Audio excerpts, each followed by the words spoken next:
Hi student, कैसे हैं आप। My name is Vidyasagar Srivastava. आज मैं आपके लिए करंट इलेक्ट्रिसिटी लेकर आया हूँ। ठीक है, यानी विद्युत धारा इसको कहते हैं। ठीक है, करंट इलेक्ट्रिसिटी हमारा चैप्टर है। टॉपिक का नाम हम इसमें अलग अलग पढ़ेंगे। पहला टॉपिक हम लोग इसमें पढ़ेंगे इलेक्ट्रिक करंट। ठीक है, और इलेक्ट्रिक करंट यहाँ देखिए सर्किट बना स्टूडेंट आई है, वो इसमें फ्लो हो रहा है, आपको दिखाई दे रहा है डायरेक्शन भी। इसके पहले पोटेंशियल और पोटेंशियल डिफरेंस हम लोग पढ़ चुके हैं। ठीक है, अब हम लोग देखेंगे जो करंट फ्लो होती है तो वो किसके कारण होती है। अब ये करंट हमारी सॉलिड में जो फ्लो होती है, ज्यादातर सॉलिड जो कंडक्टर होते हैं उनमें फ्री इलेक्ट्रॉन्स से होती है। अब ये देखिए हमने स्टूडेंट एक इलेक्ट्रॉन यहाँ बनाया हुआ। ठीक है, ये इलेक्ट्रॉन ऐसे इसमें मोशन कर रहा है। देखिए यहाँ बार बार इनसे कोलाइड हो रहा है, जो हमारे आयंस हैं। क्या होता है देखो, आप भी जानते हैं कि किसी भी एटम में क्या होता है कि न्यूट्रॉन और प्लस प्रोटॉन होते हैं, बाहर इलेक्ट्रॉन इनके घूमता रहता है। अगर ये इलेक्ट्रॉन यहाँ से निकलता है तो फ्री हो जाता है वो। ठीक है, तो अगर इलेक्ट्रॉन फ्री हो गया तो यहाँ पर पॉजिटिव चार्ज आ जाता है, तो इसको हम लोग आयंस कहते हैं। तो ये हमने इसमें आयंस दिखाए हुए हैं। जो है मेटल्स में ये आयन मोशन नहीं करते, अपनी जगह होते हैं, क्योंकि ये एटम है। ठीक है, एटम से इलेक्ट्रॉन निकल गया इसलिए आयन हो गए। तो जो फ्री इलेक्ट्रॉन है, बार बार इनके बीच जो इंटरमॉलिक्यूलर स्पेस है उसी में ये मोशन करते रहते हैं इलेक्ट्रॉन। ठीक है, तो अब हम लोग इसमें और इसके आगे भी हम लोग पढ़ेंगे और देखेंगे कि इनमें क्या क्या कंडीशंस बनती है। ठीक है, पर अभी हम लोग पहला पढ़ेंगे इलेक्ट्रिक करंट। तो देखो स्टूडेंट, हमने आपको बताया हुआ है करंट पीछे तो आई नहीं है। अब यहाँ हम लोग करंट से सेल से पढ़ेंगे, सेल भी पढ़ेंगे आगे, और भी टॉपिक देखेंगे इसमें।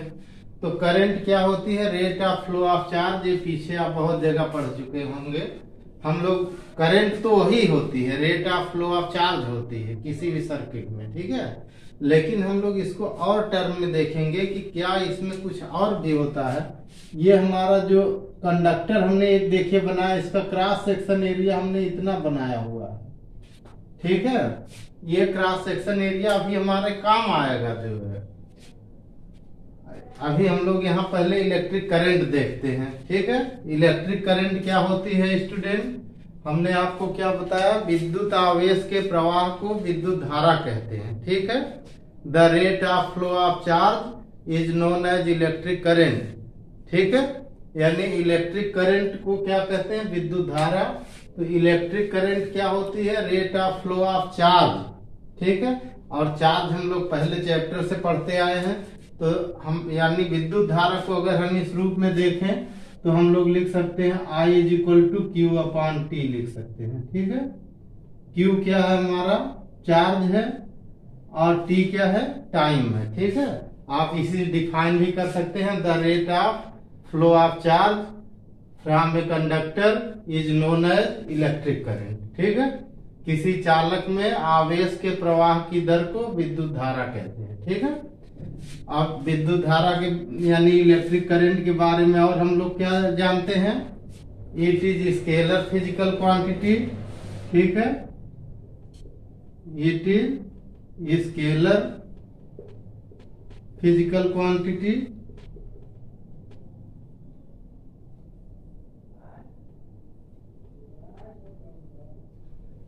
डिनोटेड बाय, कहीं कहीं आई लिखते हैं स्मॉल, कहीं कहीं कैपिटल आई लिखते हैं। तो इट इज डिनोटेड बाय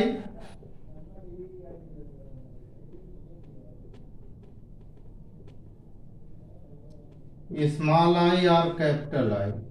ठीक है, कहीं कहीं स्मॉल आई लिखते हैं, कहीं कहीं कैपिटल आई लिखते हैं। S I unit is ampere. S I unit is ampere. ठीक, एम्पियर को हम लोग कैपिटल ए से डिनोट करते हैं। अब देखो स्टूडेंट, ये तो छोटी कक्षाओं में आप पढ़ चुके हैं। अब हम लोग यहाँ इसका डिफरेंशियल फॉर्म देखेंगे। तो इसका जो डिफरेंशियल फॉर्म होता है, इन डिफरेंशियल फॉर्म, ठीक है,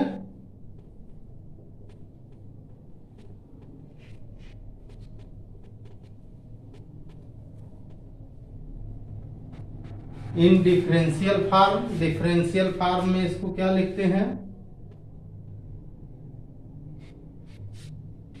I is equal to d q upon d t लिखते हैं, ठीक है। I इज इक्वल टू क्या लिखते हैं, D q upon d t लिखते हैं। जब ये स्मॉल डी क्यू हुआ, थोड़ी चेंजिंग डी क्यू हुई और टाइम भी बहुत छोटा है, तो उसको दोनों का रेशियो, ऐसा तब हम करते हैं जब करंट हमारी वेरिएशन में हो। ये तब हम करते हैं जब करंट हमारी कांस्टेंट हो, तो हम इस फार्मूले का यूज करते हैं। लेकिन करंट अगर वेरिएशन में होगी तो ऐसा फार्मूला लगाएंगे, ठीक है।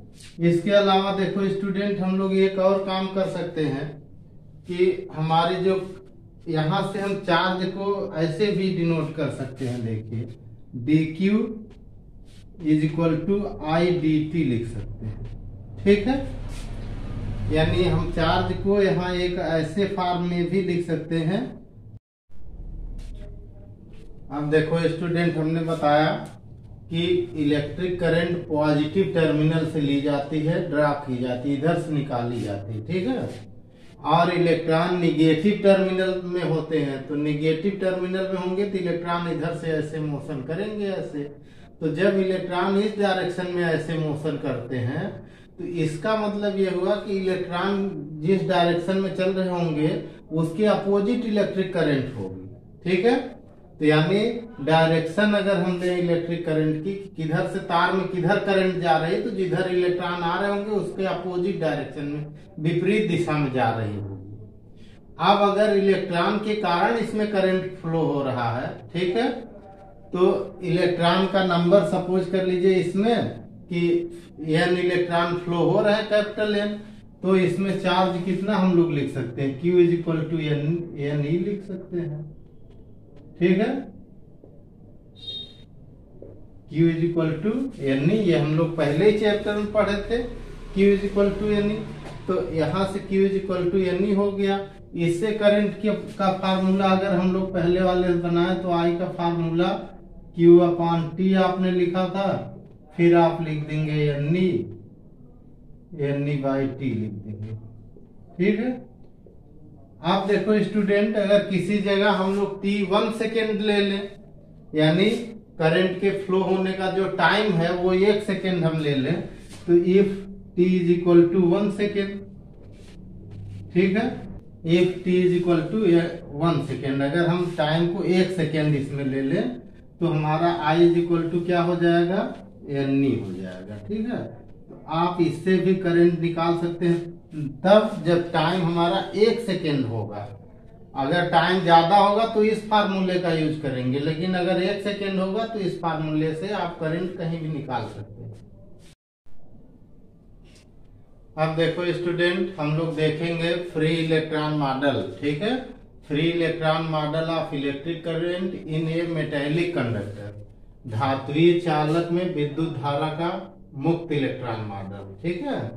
अब देखो स्टूडेंट, हमने डायग्राम पहले से ही बनाया है, आप देख रहे हैं। इसमें हमने ये फ्री इलेक्ट्रॉन को ये डॉट से, गाढ़े डॉट से दिखाया हुआ, ये फ्री इलेक्ट्रॉन है। देखिए बहुत सारे इसमें फ्री इलेक्ट्रॉन होंगे, बहुत सारे फ्री इलेक्ट्रॉन होंगे, ठीक है। और बहुत सारे हमारे वो भी होंगे, इसमें पॉजिटिव आयन होंगे। तो फ्री इलेक्ट्रॉन होता क्या है, हम लोग टॉपिक वाइज देखेंगे। तो इसके अंदर पहला टॉपिक हमारा होगा फ्री इलेक्ट्रॉन, ठीक है। देखिए, इन ए मेटेलिक कंडक्टर और in a metal electron which are free from atom is known as free electron. Due to this electron atom becomes ion, ठीक है। किसी भी चालक में या धात्वीय चालक में जो इलेक्ट्रॉन परमाणु से मुक्त हो जाते हैं वो फ्री इलेक्ट्रॉन कहलाते हैं, ठीक है। और मुक्त कौन होता है, the electron outermost shell में जो होते हैं, जो बाहरी सेल में होते हैं, ठीक है, किसी भी एटम के, वही मुक्त होते हैं। सारे इलेक्ट्रॉन मुक्त नहीं होते, तो ये जो फ्री इलेक्ट्रॉन होंगे ये आउटर मोस्ट सेल के इलेक्ट्रॉन होंगे जो इनमें फ्री हो गए। अब देखो स्टूडेंट, जब इलेक्ट्रॉन फ्री हो जाते हैं तो ये इलेक्ट्रॉन रैंडम मोशन करने लगते हैं, ब्राउनियन गति करते रहते हैं। और जब ये ब्राउनियन गति करते रहते हैं तो ये कोलाइड होते रहते हैं बार बार। जो हमारे पॉजिटिव आयन है उनके जस्ट समीप आते हैं तो इनकी वेलोसिटी और वेलोसिटी चेंज होती है, उसकी डायरेक्शन चेंज हो जाती है। वेलोसिटी इसलिए हम लोग कहेंगे स्पीड नियर अबाउट वही रहती है ऐसा मानते हैं लोग, लेकिन डायरेक्शन चेंज हो जाती है। तो डायरेक्शन चेंज हो गई तो जो वेलोसिटी इधर मान लो v है, ठीक, अब इधर हो गई तो इधर भी v है, तो अब इसका मैग्नीट्यूड v है, डायरेक्शन अलग अलग है तो दोनों वेलोसिटी अलग मानी जाती है क्योंकि वेलोसिटी वेक्टर क्वांटिटी होती है, ठीक है। तो इनका जो स्पीड होती है वो एक एवरेज स्पीड कॉमन लेते हैं near about 10 to the power 5 metre per second से near about 10 to the power 6 metre per second तक, ठीक है। तो अब इसमें देखो स्टूडेंट, जो हमारे फ्री इलेक्ट्रॉन होते हैं ये रैंडम मोशन करते हैं, जैसे हमारे गैस मॉलिक्यूल्स होते हैं। गैस में जो मॉलिक्यूल्स होते हैं वो रैंडम मोशन करते रहते हैं। इसीलिए इन इलेक्ट्रॉनों से जो हमारा ये कंडक्टर बना है, इनमें जो इलेक्ट्रॉनों को जो इलेक्ट्रॉन होते हैं मुक्त इलेक्ट्रॉन, फ्री इलेक्ट्रॉन, इनको हम इलेक्ट्रॉन गैस कहते हैं, ठीक है। यानी ये हमारे क्या है, इलेक्ट्रॉन गैस हो गया। तो जो मुक्त इलेक्ट्रॉन है वही हमारे इलेक्ट्रॉन गैस है, ठीक है।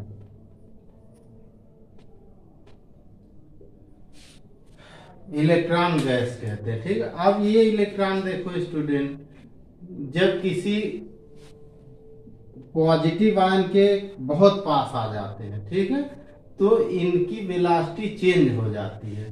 तो इस कंडीशन को हम लोग कहते हैं कोलिजन, ठीक है। यानी when a free electron close to the any positive ion then velocity of electron is changed, this phenomena is called collision, ठीक है। जब कोई इलेक्ट्रॉन किसी धनायन के बहुत समीप आता है तो उसकी वेलोसिटी चेंज हो जाती है। इस कंडीशन को, इस स्थिति को हम लोग क्या कहते हैं, कोलिजन कहते हैं, यानी संघट्य हम लोग कहते हैं। तो बी पॉइंट है संघट्य हमारा है, ठीक है। संघट्य यानी collision,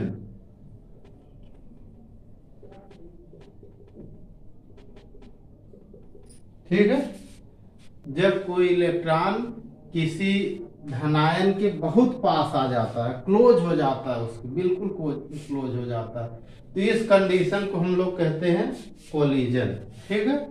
when an electron becomes closer to the positive ion then direction of the electron becomes change and also velocity will be change, this phenomena is called collision. इसको हम लोग कहेंगे संघट्य, ठीक है।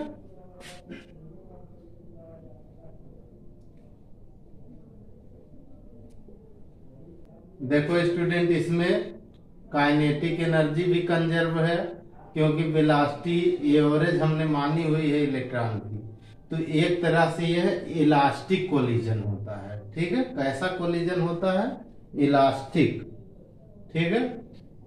केवल इसमें डायरेक्शन बदलती है, ये मान लेते हैं कि उतनी वेलोसिटी, जितनी वेलोसिटी से आ रहा है उतने से ही रिफ्लेक्ट हो जाता है, ठीक है।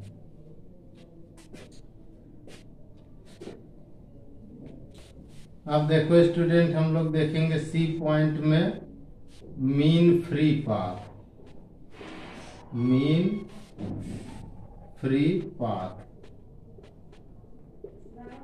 अब देखो स्टूडेंट, इसको हम लोग माध्य मुक्त पथ भी कहते हैं, माध्य मुक्त पथ कहते हैं, ठीक है। यहाँ देखो स्टूडेंट, यहाँ से ये हमारा इलेक्ट्रॉन है, सपोज कर लो, ठीक है। ये इलेक्ट्रॉन पी पॉइंट से चला, ठीक, यहाँ पी पॉइंट है, यहाँ पे क्यू पॉइंट तक आया, फिर क्यू से चला आर पॉइंट तक आया, आर से चला एस पॉइंट तक आया, एस से चला टी पॉइंट तक आया, ठीक है। तो जो ये हमारा इलेक्ट्रॉन यही मोशन कर रहा है, ये हमारी ब्राउनियन गति है इलेक्ट्रॉन की। P से Q तक का जो हमारी डिस्टेंस है, ठीक है, या Q से R तक की जो डिस्टेंस है, या R से S तक की डिस्टेंस है, या S से T तक की डिस्टेंस है, यही फ्री मीन पाथ है जो है, ठीक है। यस, ठीक है। मुक्त इलेक्ट्रॉन द्वारा किन्हीं दो क्रमिक टक्करों के बीच चली गई सीधी दूरी को माध्य मुक्त पथ कहते हैं, ठीक है। It is denoted by lambda, ठीक है। इसको किससे डिनोट करते हैं? लैम्डा से डिनोट करते हैं। यानी लैम्डा हमारा यहां से क्या हुआ, देखो स्टूडेंट, पी क्यू हुआ, ठीक है, या क्या हुआ, क्यू आर हुआ, या क्या हुआ यहाँ पर आर एस हुआ, या क्या और क्या हुआ, एस टी हुआ। ऐसे जो ये फ्री मीन पाथ है, ये यही फ्री मीन पाथ लेमडा है, इसको हम लोग लेमडा से डिनोट करेंगे। अब देखो स्टूडेंट, हमने क्या बताया, the straight distance travel by free electron between two consecutive collision is known as mean free path. It is denoted by lambda. इसको lambda से डिनोट करते हैं, ठीक है। डिफरेंट मेटल में lambda भी डिफरेंट होता है, ठीक है। और ये है lambda इज इक्वल टू, हमने यहाँ लिखा है, देखिए पी क्यू, यहाँ से यहाँ तक की डिस्टेंस, या क्यू आर, या आर एस, या एस टी है, ये हमारा जो लेमडा होता है, इनके बीच का फ्री मीन पाथ होता है, ठीक है स्टूडेंट। अब हम लोग देखेंगे स्टूडेंट रिलैक्सेशन टाइम।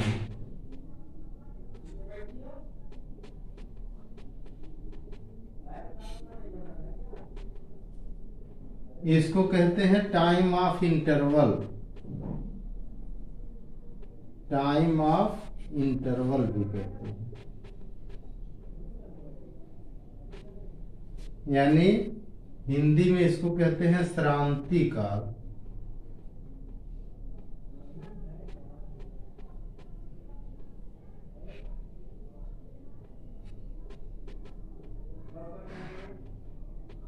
ठीक है।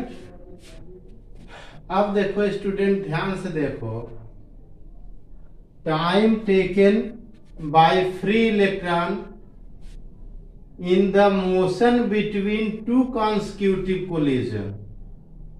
Time taken by free electron in the motion between two consecutive collision. यानी इस पॉइंट से इस पॉइंट तक जाने में इलेक्ट्रॉन को जो टाइम लगता है वो हमारा होता है टाइम ऑफ रिलैक्सेशन या टाइम ऑफ इंटरवल। कहाँ से जाने में? दो कॉन्सिक्यूटिव कोलिजन, यहाँ से यहाँ तक कोलाइड हुआ, यहाँ कोलाइड हुआ, यहाँ कोलाइड हुआ, यहाँ कोलाइड हुआ, ठीक है। यानी हम लोग इसको कैसे लिखेंगे? The time taken by free electron in the motion between two consecutive collision is known age relaxation time, ठीक है। फ्री इलेक्ट्रॉन द्वारा किन्हीं दो क्रमिक टक्करों की दूरी तय करने में लिया गया समय श्रांति काल कहलाता है, ठीक है। श्रांति काल को हम लोग टाउ से डिनोट करते हैं, टाउ। ध्यान दीजिएगा, ये टाउ है, और टाउ जो हमारा होता है ये टाइम है, तो इसका यूनिट सेकेंड होता है। ये क्या है? फ्री मीन पाथ है, इसका यूनिट मीटर है। ये अपना खुद आप समझिए, लेमडा डिस्टेंस हमने डेफिनेशन बताई है, तो इसका यूनिट हम लोग मीटर लिखते हैं, इसका यूनिट, ठीक है। इसका यूनिट क्या लिखते हैं? मीटर। और इसका यूनिट क्या लिखेंगे? सेकेंड, यूनिट सेकेंड लिखेंगे, ठीक है।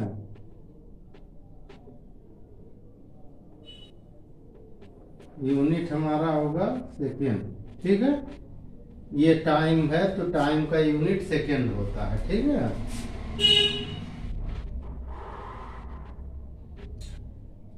अब देखो स्टूडेंट, हमने इतनी चीजें आपको बताई।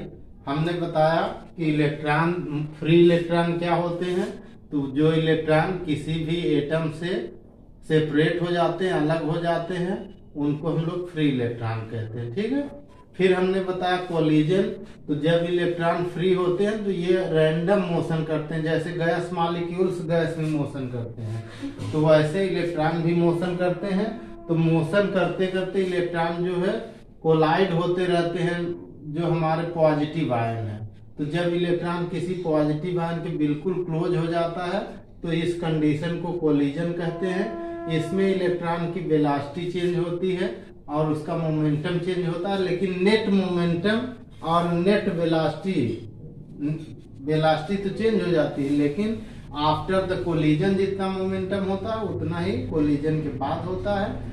मोमेंटम कंजर्व होता है, और चूंकि ये वेलोसिटी भी यहाँ से यहाँ तक की कंजर्व मानी जाती, कांस्टेंट मानी जाती है, तो ये कोलिजन भी इलास्टिक होता है क्योंकि काइनेटिक एनर्जी भी कंजर्व होती है। ठीक है, अब इसके बाद हमने बताया फ्री मीन पाथ। तो किन्हीं दो कॉन्सिक्यूटिव कोलिजन के बीच जो स्ट्रेट डिस्टेंस होती है वो फ्री मीन पाथ होती है, इसका यूनिट मीटर होता है। फिर हमने बताया रिलैक्सेशन टाइम, तो time taken in the motion between two consecutive collision by free electron is known age relaxation time, और श्रांति काल कहते हैं, यानी किन्हीं दो क्रमिक टक्करों के बीच की दूरी को तय करने में मुक्त इलेक्ट्रॉन द्वारा लिया गया समय श्रांति काल होता है। इसको टाउ लिखते हैं, टाउ से डिनोट करते हैं, इसका यूनिट सेकेंड होता है। अब देखो स्टूडेंट, अब हम लोग देखेंगे थर्मल स्पीड कितनी होती है। तो आपको तो फ्री मीन पाथ पता ही है, डिस्टेंस हुई है, और ये हमारा टाइम भी पता है, तो इन दोनों को डिवाइड कर दे तो स्पीड निकल आएगी। ठीक है, तो इधर देखो student, the constant speed between two consecutive collision of free electron is known as thermal speed. ठीक है, किन्हीं दो क्रमिक टक्करों के बीच इलेक्ट्रॉन जिस नियत चाल से गति करता है उसको हम लोग ऊष्मीय चाल कहते हैं। ऊष्मीय चाल इसलिए कहते हैं क्योंकि ये टेम्परेचर पर बेस्ड होता है।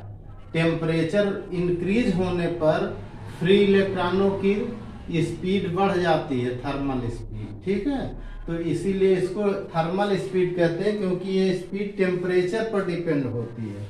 तो यहाँ से देखो स्टूडेंट, थर्मल स्पीड को अगर हम V से U से डिनोट करते हैं इसको, ठीक है, U से डिनोट करते हैं तो U is equal to lambda by t हुआ हमारा टाउ। ठीक है, अब यहाँ ध्यान देने वाली स्टूडेंट बात यह है कि लेमडा तो हमारा कांस्टेंट है क्योंकि ये दोनों पॉजिटिव आयन है। अब अगर स्पीड इंक्रीज होगी तो टाउ हमारा डिक्रीज हो जाएगा, ध्यान रखिएगा इसका। ठीक है, इफ यू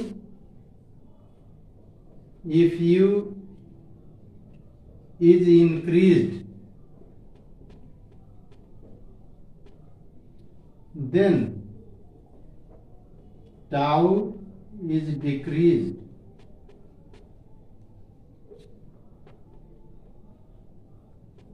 ठीक है, यदि U इंक्रीज हो जाता है तो टाउ डिक्रीज हो जाएगा। इसका मतलब क्या होगा? इसका मतलब ये हुआ कि अगर टेम्परेचर बढ़ने लगेगा तो फ्री इलेक्ट्रॉन और तेजी से गति करने लगेंगे, उनकी थर्मल स्पीड इंक्रीज हो जाएगी। थर्मल स्पीड इंक्रीज होगी तो टाइम ऑफ रिलैक्सेशन कम होगा। ठीक है, थर्मल स्पीड जो होती है फ्री इलेक्ट्रॉन की, अलग अलग मेटल में ये भी डिफरेंट है। इसकी जो रेंज होती है वो 10⁵ metre per second to 10⁶ metre per second है थर्मल स्पीड, यानी बहुत ज्यादा है ये। देखिए कितनी है, 10⁵ metre per second to 10⁶ metre per second. ठीक है, अब देखो स्टूडेंट, इस हमारा जो कंडक्टर है इसमें बहुत सारे जो है हमारे इलेक्ट्रॉन्स हैं। ठीक है, सबके लिए थर्मल स्पीड अलग अलग होती है, लेकिन ये जो रैंडम मोशन होता है, इस रैंडम मोशन के कारण इनकी एवरेज थर्मल स्पीड 0 होती है। यानी अगर सपोज कर ले हम इसमें कि स्मॉल n इलेक्ट्रॉन होंगे तो इनकी एवरेज थर्मल स्पीड क्या होगी? एवरेज थर्मल स्पीड, इसको हम लोग U बार लिखते हैं। ये हम ऐसे लिखेंगे U1 plus U2 plus and so one. अगर n इलेक्ट्रॉन है तो सबके लिए एवरेज इनका क्या हो जाएगा, दैट इज 0 होगा। 0 क्यों होता है, क्योंकि ये रैंडम मोशन करते हैं, इनकी डायरेक्शन चेंज होती रहती है, तो एवरेज इनका 0 रहता है।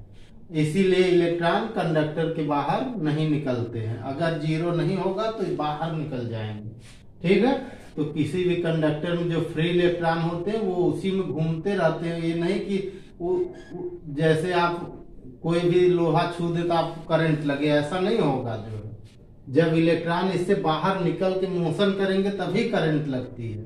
तो यहाँ जो कंडक्टर में फ्री इलेक्ट्रॉन मूव करते रहते हैं किसी भी कंडक्टर में, लेकिन इनकी एवरेज थर्मल स्पीड कितनी रहती है, 0 रहती है, ठीक है। इसीलिए ये है, इसके बाहर नहीं निकल पाते। अब देखो स्टूडेंट, हम लोग पढ़ेंगे ड्रिफ्ट वेलोसिटी क्या होती है। देखिए स्टूडेंट, अब ये जब हम पोटेंशियल डिफरेंस इस पर अप्लाई करते हैं तो जो थर्मल स्पीड होती है वो हमारी इलेक्ट्रॉन की वो इंक्रीज होती है। और कितनी इंक्रीज होती है, 10 near about 10 to the power -4 metre per second, बहुत मामूली इंक्रीज होती है। और इसी को हम लोग कहते हैं drift velocity. Applied potential difference, ठीक है, due to applied potential difference thermal speed of free electron is increased near about 10 to the power -4 metre per second.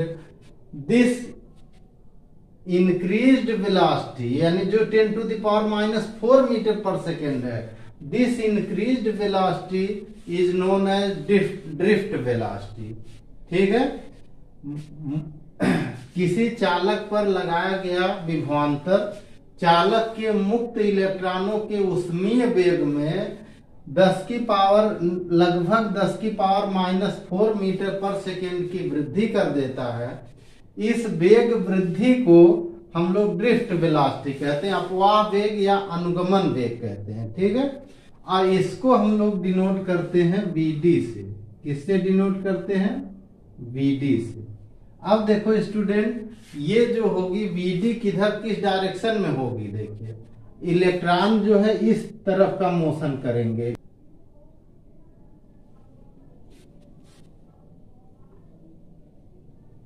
ठीक है। यानी जो फ्री इलेक्ट्रॉन हमारा है वो करंट के अपोजिट डायरेक्शन में Vd वेलोसिटी गेन कर लेता है।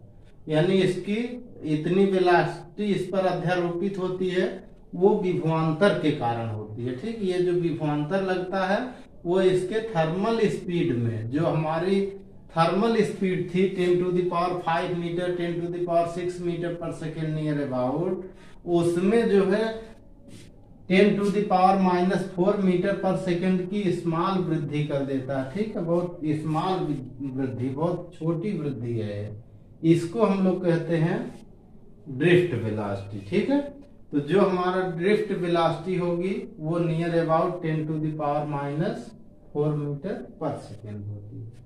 अब देखो स्टूडेंट, हम लोग देखेंगे relation between drift velocity and electric current, यानी अपवाह वेग और विद्युत धारा में संबंध क्या है। अब ये हमारी की जो है, ये की है स्टूडेंट, स्विच इसको कहते हैं, ठीक है। अब यहाँ देखो स्टूडेंट, हमने अभी अभी सब कुछ तुम्हें बता दिया कि होता क्या है जब करंट इस पे, करंट क्यों फ्लो होती, क्योंकि जब पोटेंशियल डिफरेंस अप्लाई होता है इस पर, तो जो हमारा कंडक्टर का फ्री इलेक्ट्रॉन वो ड्रिफ्टेड होता है। जब उसमें ड्रिफ्ट वेलोसिटी आती है तो वो इस डायरेक्शन में मोशन स्टार्ट करता है, और इलेक्ट्रॉन के अपोजिट करंट की डायरेक्शन होती है तो करंट इस डायरेक्शन में चलने लगती है, ठीक है। अब देखो स्टूडेंट, यहां से हम लोग अगर देखें तो हम लोग इनमें रिलेशन बना सकते हैं करंट में। कैसे बना सकते हैं, देखो स्टूडेंट, पहले हम लेट करते हैं, ठीक है। Let number of free electron, number of free electron electron in a conductor, ठीक है, पर यूनिट वॉल्यूम,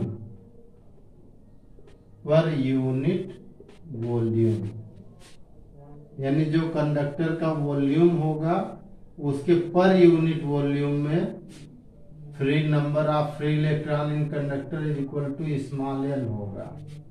तो स्टूडेंट इस एन का यूनिट क्या लिखेंगे, यानी हमने क्या मान लिया कि चालक के एकांक आयतन में मुक्त इलेक्ट्रॉनों की संख्या, हिंदी वाले सुन के लिखें, ठीक है, चालक के एकांक आयतन में मुक्त इलेक्ट्रॉनों की संख्या वो कितनी हो गई, एन हो गई। अब एन का यूनिट क्या हो जाएगा, ये हो जाएगा पर मीटर क्यूब होता है, ठीक है, यानी यूनिट यहाँ जो इसकी रहेगी पर मीटर क्यूब रहेगी एन की। इस एन की यूनिट कितनी होती है, पर मीटर क्यूब। कभी कभी एग्जाम में पूछ लेता है कि जो हमारे फार्मूला है I equal to n A v d, उसमें एन का यूनिट क्या है, तो यूनिट है पर मीटर क्यूब है, क्योंकि यहाँ लिखा है पर यूनिट वॉल्यूम, ठीक है, एकांक आयतन में। अच्छा, अब देखो स्टूडेंट, अगर एकांक आयतन में मुक्त इलेक्ट्रॉनों की संख्या n है, अब यहाँ जब पोटेंशियल डिफरेंस अप्लाई होता है तो इलेक्ट्रॉन की वेलोसिटी में जो इंक्रीजिंग होती है वो ड्रिफ्ट वेलोसिटी होती है, ठीक है। If drift velocity of free electron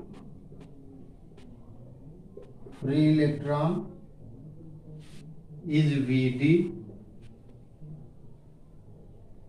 ठीक है, then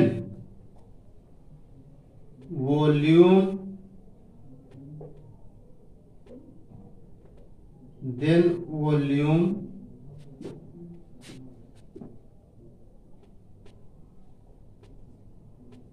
covered by free electrons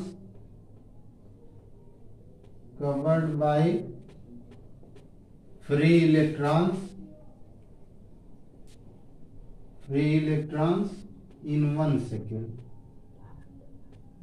second is equal to कितना हो गया स्टूडेंट, यहाँ देखो स्टूडेंट, क्रॉस सेक्शन एरिया हमारी कितनी है, कैपिटल ए है। वो कंडक्टर में डायग्राम बनाएंगे आप, डायग्राम में बना हुआ है, तो यहाँ हमारा क्रॉस सेक्शन एरिया ए है। अब इस क्रॉस सेक्शन एरिया ए से अगर ड्रिफ्ट वेलोसिटी इलेक्ट्रॉन में प्रोड्यूस होती है तो 1 सेकेंड में यह Vd डिस्टेंस चल जाएगा इलेक्ट्रॉन। जो फ्री इलेक्ट्रॉन यहाँ होगा वो यहाँ आ जाएगा, Vd डिस्टेंस जो यहाँ होगा वो यहाँ आ जाएगा। ऐसे सभी इलेक्ट्रॉन जो फ्री वाले हैं उनमें Vd डिस्टेंस कवर कर लेंगे 1 सेकेंड में। तो जो वॉल्यूम कवर करेंगे 1 सेकेंड में वो वॉल्यूम कितना हो जाएगा, AVD हो जाएगा। कितना हो जाएगा, AVD। कितनी देर में कवर किया, 1 सेकेंड में। कितना कवर किया, AVD वॉल्यूम, ठीक है। यानी इसको हिंदी वाले ऐसे लिखेंगे, यदि इलेक्ट्रॉन का अनुगमन वेग Vd है तो 1 सेकेंड में मुक्त इलेक्ट्रॉनों द्वारा घिरा आयतन होगा, जो आगे आयतन कवर करेंगे, ठीक है, या तय किया गया आयतन होगा, उसको हम लोग क्या लिखेंगे, AVD लिखेंगे, ठीक है। अब इस आयतन में कितने फ्री इलेक्ट्रॉन होंगे, number of free electron in this volume, number of free electron in this volume,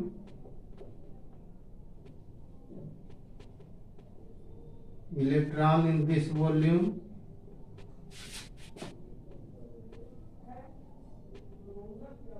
इस वॉल्यूम में फ्री इलेक्ट्रॉन कितने होंगे स्टूडेंट, हमने आपको बताया कि एकांक आयतन पर इतने हैं, यानी पर यूनिट वॉल्यूम स्मॉल n है। अब इतना वॉल्यूम हो गया तो इस वॉल्यूम में इन दोनों का multiply total number of electron होंगे, तो इसको हम लिख सकते हैं कैपिटल N इज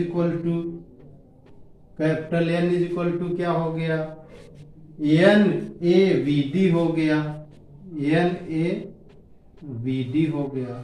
ठीक है। अब देखो स्टूडेंट, अभी थोड़ी देर पहले हमने बताया कि अगर हम टाइम को 1 सेकेंड ले लें, टाइम को 1 सेकेंड ले लें तो करंट हमारी कितनी होती है? ठीक है, यानी होती है, अभी पीछे हमने बताया। But if t is equal to 1 second, 1 second, then I is equal to यानी होता है। ठीक है, I इज इक्वल टू क्या होता है? यानी होता है। अभी पीछे हमने बताया कि अगर टाइम 1 सेकेंड हो तो I इज इक्वल टू यानी होता है। n की वैल्यू यहां से रख दो स्टूडेंट, तो I इज इक्वल टू क्या हो जाएगा? N E A V D हो जाएगा। ठीक है, ये हमारी करंट का फार्मूला हो जाएगा। ठीक है, I is equal to N E A V D, ये करंट और ड्रिफ्ट वेलोसिटी में रिलेशन हो गया। ठीक है। अब देखो स्टूडेंट, हम लोग देखेंगे करंट डेंसिटी यानी धारा घनत्व। ठीक है, तो देखो स्टूडेंट, किसी कंडक्टर के पर unit area cross section area के परपेंडिकुलर जो करंट फ्लो होगी, उस करंट को हम लोग करंट डेंसिटी कहते हैं। ठीक है, the flow of current per unit area normal to the cross section of the conductor is known as current density. ठीक है, किसी चालक के अनुप्रस्थ काट के लंबवत एकांक क्षेत्रफल से प्रवाहित होने वाली वैद्युत धारा को धारा घनत्व कहते हैं। ठीक है, इसको हम लोग जे से डिनोट करते हैं, जे। तो J इज इक्वल टू, यहां से हमारा जो फार्मूला हुआ I अपान ए हुआ। ठीक है, जो हमारी करंट होगी वो जितनी करंट फ्लो हो रही होगी एकांक एरिया से, और उसके लंबवत, तल की लंबवत ऐसे चलेगी perpendicular to the cross section. ऐसे क्रॉस सेक्शन है तो ऐसे करंट चलेगी। ठीक है, अब यहां से इसका यूनिट आप लिख सकते हैं, क्या होगी? एम्पियर पर मीटर स्क्वायर इसका यूनिट हो जाएगा, एम्पियर पर मीटर स्क्वायर। ठीक है, आप देखो स्टूडेंट, यहां से ये जो है हमारी करंट जो होती है वेक्टर क्वांटिटी है। ठीक है, it is current density, it is vector physical quantity, vector physical quantity,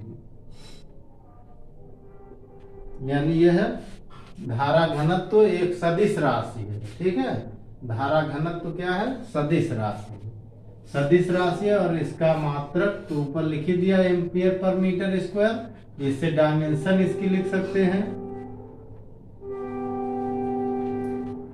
dimension. तो डायमेंशन ऐसे यहां से बना सकते हैं, मीटर का L to the power -2a हो जाएगा। ठीक है, और कुछ अगर एम वगैरह रहेगा तो उनकी पावर 0 लिखेंगे। ठीक है, अब देखो स्टूडेंट, हम लोग देखेंगे कि करंट डेंसिटी और ड्रिफ्ट वेलोसिटी में क्या रिलेशन है। ठीक है, तो relation between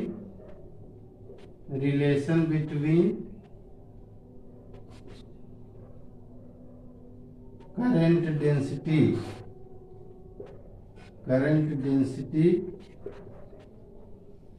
and drift velocity.